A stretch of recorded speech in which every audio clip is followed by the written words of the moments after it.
Good morning, degenerates, and welcome to another episode of Boring Crypto IO, the place where I read you the boring crypto news every morning, Monday through Friday, just so you don't have to. My name is Not Important, LFG.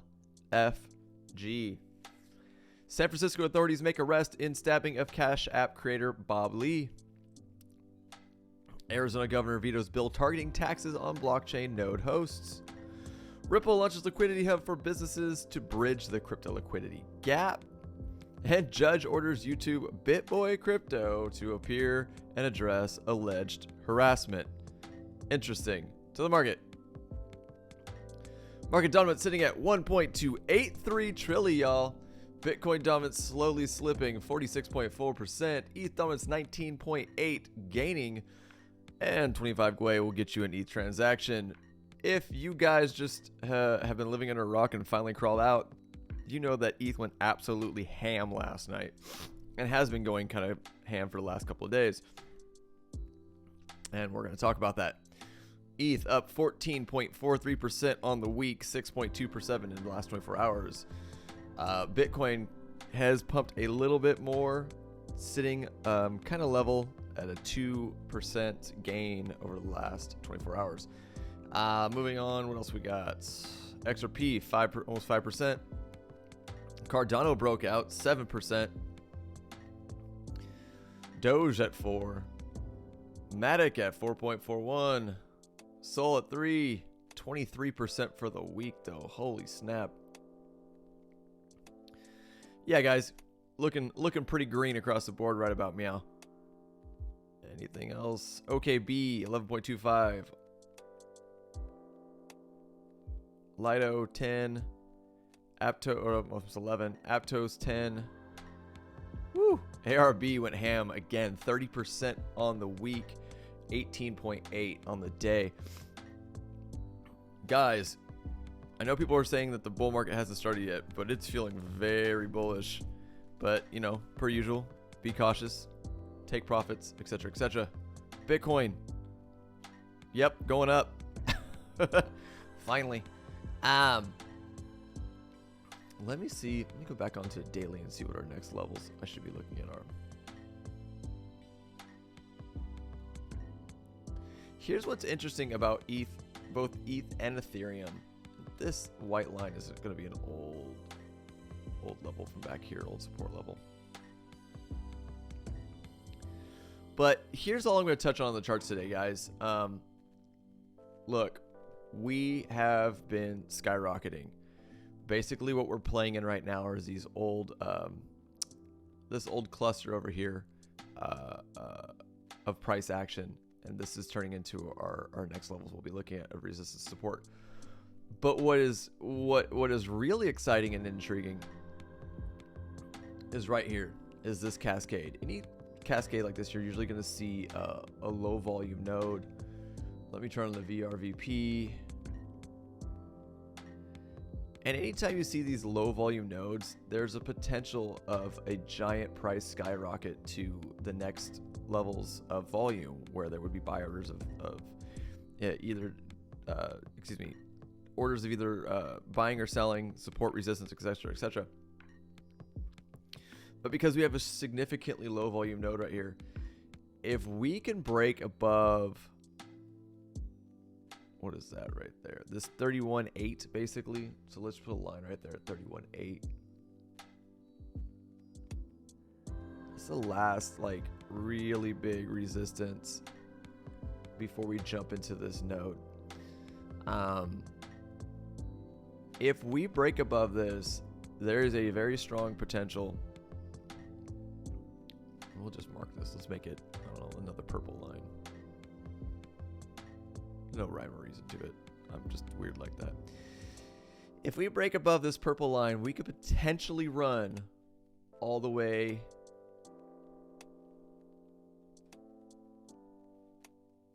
to about 37.6. Again, this isn't a trading channel.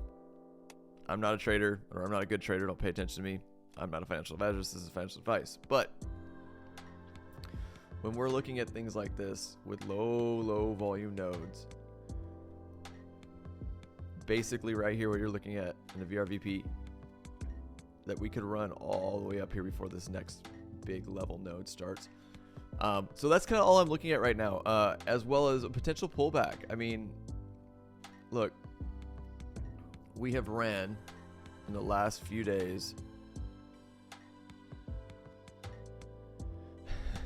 Ooh, Bitcoin has ran about 54% in the last, when did we hit this? Basically in the last month, a little over a month. Well, let's do that again. Let's get it right on. So there.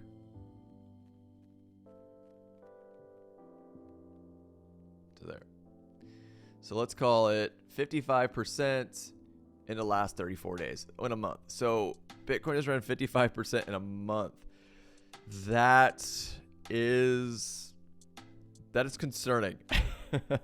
Look, it's all exciting for Bitcoin to go up and to the right, but when things do this, there's usually a potential for a strong pullback. Why not? Why wouldn't there be? People are going to take profit. I think it's a little, personally, I think I'm not trying to be the bearish guy. I'm just being cautious. But I would be surprised if we don't see some kind of retracement. People should be taking profits. Why wouldn't you be? If you're holding Bitcoin and you're up 55% in 30 days, yeah, it's probably a good time to take some money off the table. At least that's what I would do. With that being said, though, keep an eye on this 3178. Let me just move that to 8 if I can, because that's basically what it is. Of course, you're not going to let me.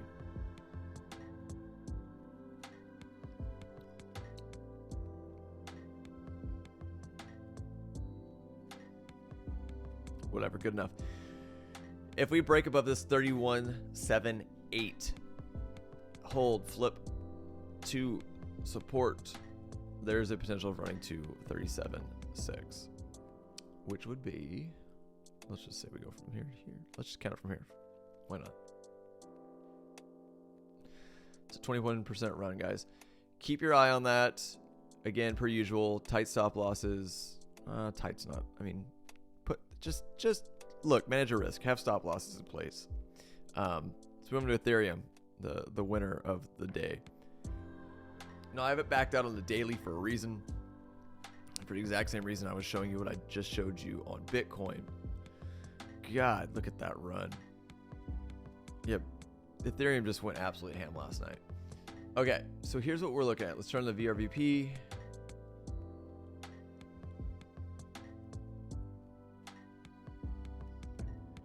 And again, we are looking at if ETH flips this last layer of resistance, which is this 2144, roughly somewhere in there, there's a strong potential it could run all the way to 2500. Again, it's the same thing I'm looking at with Bitcoin. We have this giant cascade, low volume, etc., etc. If it breaks out and it runs, we could potentially run into that. The only thing I'm seeing that's a little bit concerning is I went to the 1 hour and we're starting to get some bearish divergence on the 1 hour right here. Will it play out? I don't know, man. But it's things that start to make me question if we have any more room to go. The opposite side of that, though, if we're playing patterns, what does that look like? I mean, on the 1 hour, it looks like a perfect little flag, right? Bear or bull pennant, bear flag or bull flag, whatever you want to call it. We'll just draw it for shits and gigs. There's your pull. That's what she said. Sorry. Draw a flag out there, something like this. Boop boop doo. I mean, look at this. That's textbook. Let's spread it out a little bit more.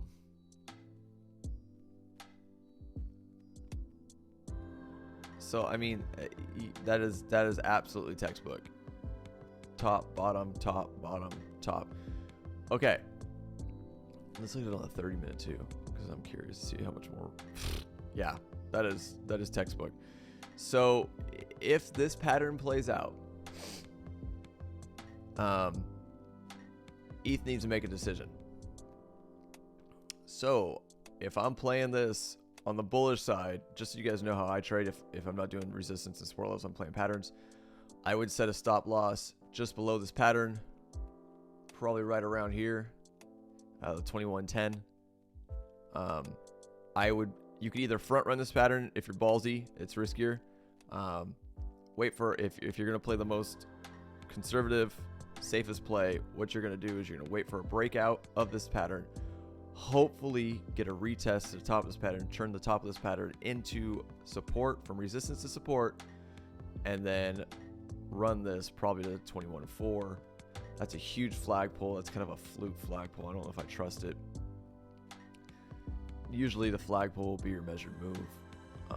I don't know if I agree with that. But if we are using the flagpole as a measured move, you've probably heard me say this a million times, usually about 75% of these polls, they don't usually play out to 100%.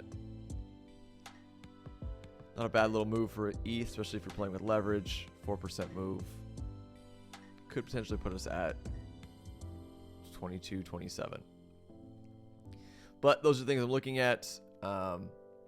Again, if we do break down here, okay, so here is some food for thought.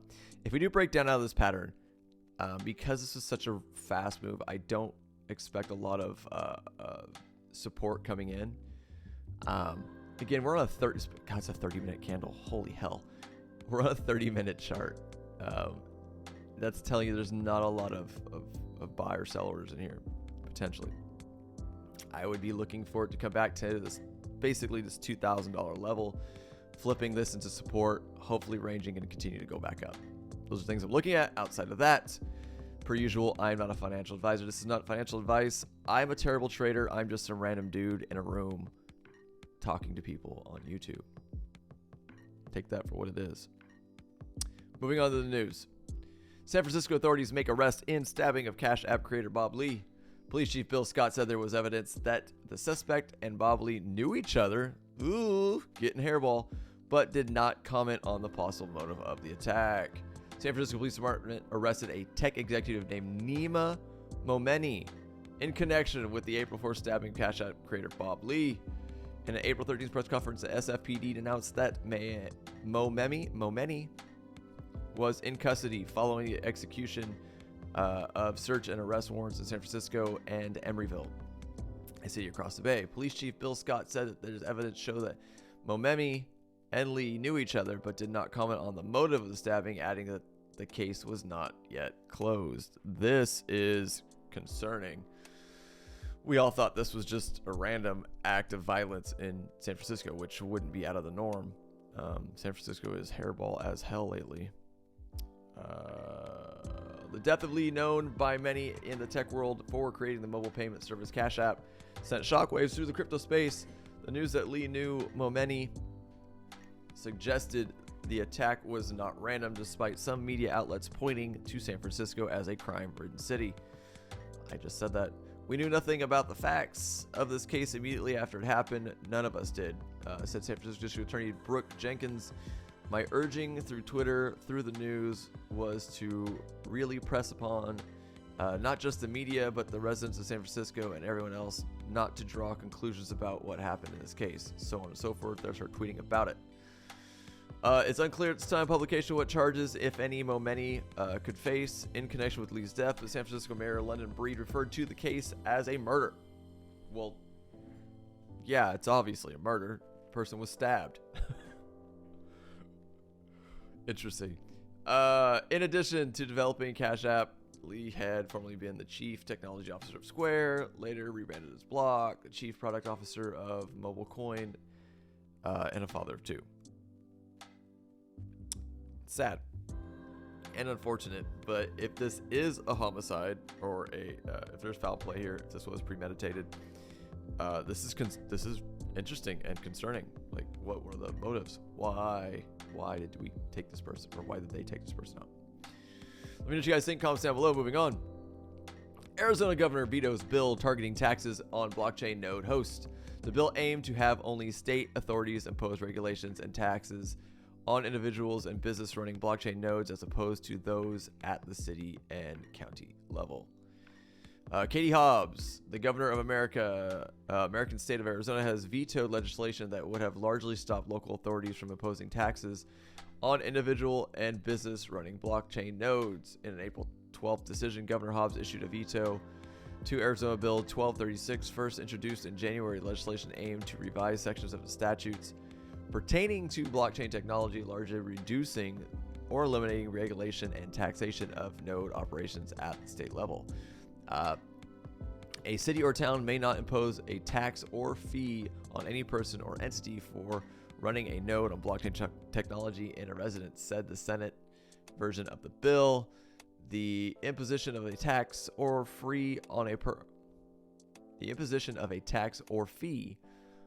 person or entity running a node on blockchain technology in a residence is of statewide concern and not subject to further regulation by a city or town.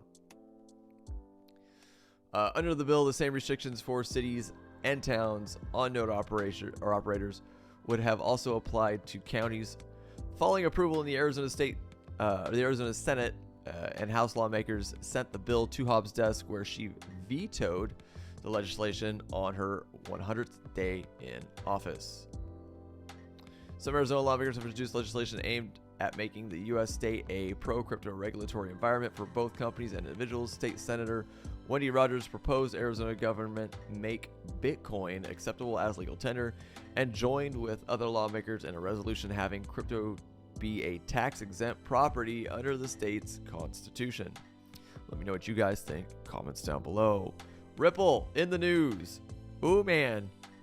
It's getting hot and heavy. I got a strong feeling XRP is about to melt faces, guys. Again, I don't care what you feel about the project. I don't care if you think it's good, bad, or ugly. If you don't think that XRP is making moves, I don't know what to tell you. I've been saying it since I started this channel. If you don't want to make money, then don't get into XRP. That's all I have to say. Ripple launches Liquidity Hub for businesses to bridge the crypto liquidity gap. The point I keep getting at too is look at the moves they're continuing to make even though they're in court. They do not give a shit. Whether it's a negative judgment on them or a positive judgment, they are going to continue to make moves. The Liquidity Hub aims to offer a pool of liquidity to businesses in addition to Ripple's popular cross-border payment service called On-Demand Liquidity. Fintech firm Ripple has launched its liquidity solution for businesses to bridge the gap between crypto and fiat. Ripple Liquidity Hub was launched on April 13th after a successful pilot last year. The service operates as a standalone solution in addition to Ripple's popular cross-border payment service called On-Demand Liquidity, ODL. This makes it a global liquidity network offering its partners access to payout rails worldwide. The Liquidity Hub has been developed from an enterprise point of view to offer digital assets from various market makers, including crypto exchanges and over-the-counter trading desks. When the enterprise partner requires liquidity, it can source it from these large pools of deep liquidity, including United States dollar, Bitcoin, ETH Classic, ETH Classic, Bitcoin Cash, and Litecoin.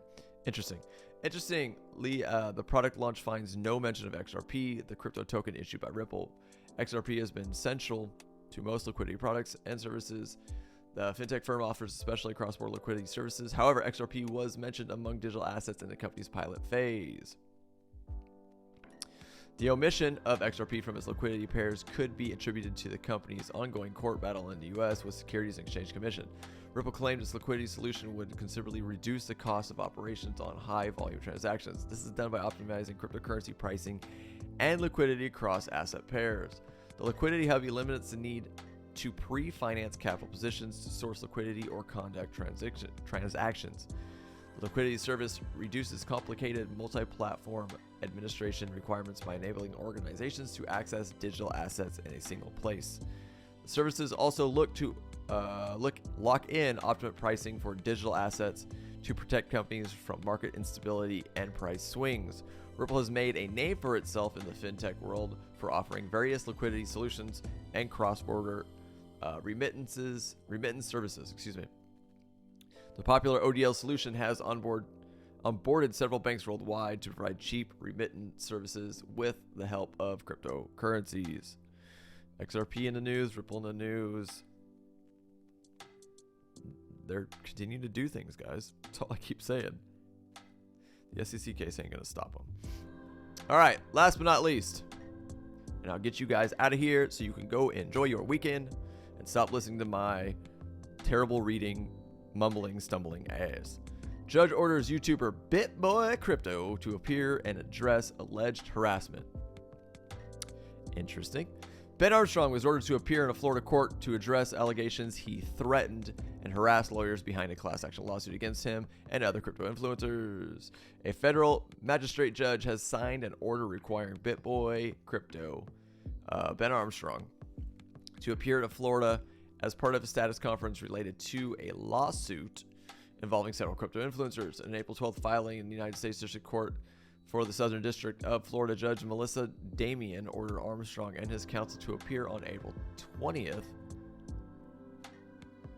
which is 6 days from now. Pretty sure he's in Florida right now for, oh no, I think he's at NFT New York NFT, NYC, whatever. So we'll see if he shows up. Along with legal team representing the influencers. According to the order, the conference was aimed at bringing awareness to Armstrong's harassment towards plaintiff's counsel. If you watch Ben or follow Ben, he has been very transparent about what he's been doing with this. So this should be interesting. That's kind of all I have to say. Armstrong, along with several other YouTubers, was named in a $1 billion lawsuit filed on March 15th for allegedly promoting FTX crypto fraud without disclosing compensations. Adam Moskowitz, representing plaintiff Edward Garson, and others in the class action lawsuit, has claimed that Armstrong harassed the legal team with endless phone calls, which he can prove were not him, tweets and emails, voicemails, which he can prove were not him, full of vulgarities, and social media posts suggesting threats. Well, he threatened to basically ruin you as a lawyer. I follow Ben, so we'll see how this goes. I don't know. I think this is just a bullshit article, but it's fun to read. Look, it's entertaining. It's drama. Good stuff. An April 5th filing shows cause for a hearing with Armstrong detailed daily violent threats. Violent? By the YouTuber, in addition to response to emails with threats and insults before being served with the process papers. The legal team also reported in March 20th filing that one of Armstrong's voicemails included the YouTuber allegedly threatening to surround us. And this is all the same shit. They keep saying this, that he threatened to surround his home, blah, blah, blah. The dude's phone nail? The dude's phone number is public information. Anybody that supports Ben could have been calling this guy and saying these things. I don't think Ben is that ignorant to call and make these kinds of threats. He doesn't come across to me as that kind of ignorant person. The scope of the attacks, including death threats, which examples are provided in those filings and which continue on a daily basis since necessitated undersigned counsel to open an FBI investigation into Armstrong, as well as an investigation files by local police authorities and plaintiffs' counsel and their families, said Moskowitz. Look, I gotta be honest, this dude sounds like a slimy ass lawyer that's just trying to A, get attention, B, make some money. Twitter posts from Armstrong claimed the original lawsuit regarding disclosure of compensation from FTX had absolutely no merit. The crypto influencer is no stranger to online controversy, regular insulting high-profile figures, including European Central Bank President Christine Lagarde, and being generally dismissive of the class action lawsuit.